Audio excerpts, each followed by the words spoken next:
প্রবাসীদেরকে বলা হয় টাকার মেশিন। টাঙ্গাইল সখীপুরের স্ত্রী কর্তৃক গভীর রাত্রে ফেলে আসা প্রবাসী জামাল উদ্দিন আজকে মারা গেল। আসলে প্রবাসীদেরকে বলা হয় টাকার মেশিন। যতদিন পর্যন্ত প্রবাসীদের শরীর ভালো থাকে, সুস্থ থাকে এবং তারা তাদের স্ত্রী, সন্তান, সন্ততি, পরিবার পরিজনের জন্য টাকা পাঠাতে পারে, রোজগার করতে পারে, ততদিন পর্যন্ত একজন প্রবাসী সকলের চোখেই ভালো। কিন্তু এই প্রবাসী যখন তার এই টাকা পাঠানো মেশিনটা যখন নষ্ট হয়ে যায়, শরীরটা যখন অসুস্থ হয়ে পড়ে, তখন সেই স্ত্রী এবং পরিবার পরিজন আপনজনের কাছে এক সময় বোঝা হয়ে যায়, চোখের কাটা হয়ে যায়। ঠিক সেই বাস্তব চিত্রই যেন টাঙ্গাইল সখীপুরের জামাল উদ্দিনের ক্ষেত্রে ঘটল।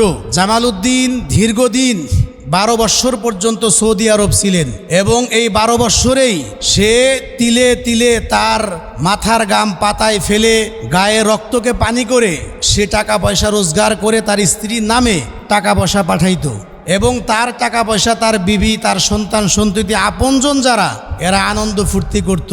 আজকে 3 মাস আগে সে জামাল উদ্দিন অসুস্থ শরীর নিয়ে যখন সে দেশে ফিরে এবং স্বাভাবিকভাবে যখন সে চলাফেরা করতে পারছিল না, গত কয়েকদিন আগে তার স্ত্রী কর্তৃক গভীর রাত্রে তার বাসার থেকে বের করে রাস্তায় ফেলে যায়। সেখান থেকে যখন তার শরীর কমেই যখন খারাপের দিকে যায়, এলাকার লোকজন চাঁদা উঠিয়ে তাকে হসপিটালে পাঠানো হয়। কিন্তু তার শারীরিক অবস্থা যখন ক্রমেই অবনতির দিকে যাচ্ছিল, শেষ পর্যন্ত তার ভাতিজির বাসায় সে শেষ নিঃশ্বাস ত্যাগ করল। একজন প্রবাসী, সে আর কি চেয়েছিল? সে তো টাকার মেশিন ছিল, আর ছিল বড় আশা নিয়ে, যাদের জন্য এত কিছু করলাম, হয়তোবা তারা বাড়িতে গেলে আমার এই অসুস্থ শরীরে হয়তোবা আমি একটু সেবা পাবো, চিকিৎসা পাবো, তাদেরকে আমি পাশে পাবো। কিন্তু শেষ পর্যন্ত সে একাকী বড় কষ্ট নিয়ে প্রবাসী জামাল উদ্দিন সে দুনিয়ার থেকে বিদায় গ্রহণ করলো। এই হলো বর্তমান সমাজের বাস্তবতা।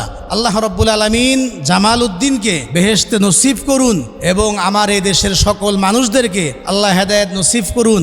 আমার দেশের সকল প্রবাসীরা, রেমিটেন্স যোদ্ধা যারা দেশের জন্য, দেশের অর্থনৈতিক চাকাকে সচল রাখার জন্য যারা বিশ্বের বিভিন্ন রাষ্ট্রে যারা গিয়ে হাড়ভাঙ্গা পরিশ্রম করে যাচ্ছে, আল্লাহ পাক তাদের উপরে খাস রহমত নাজিল করুন। আমিন।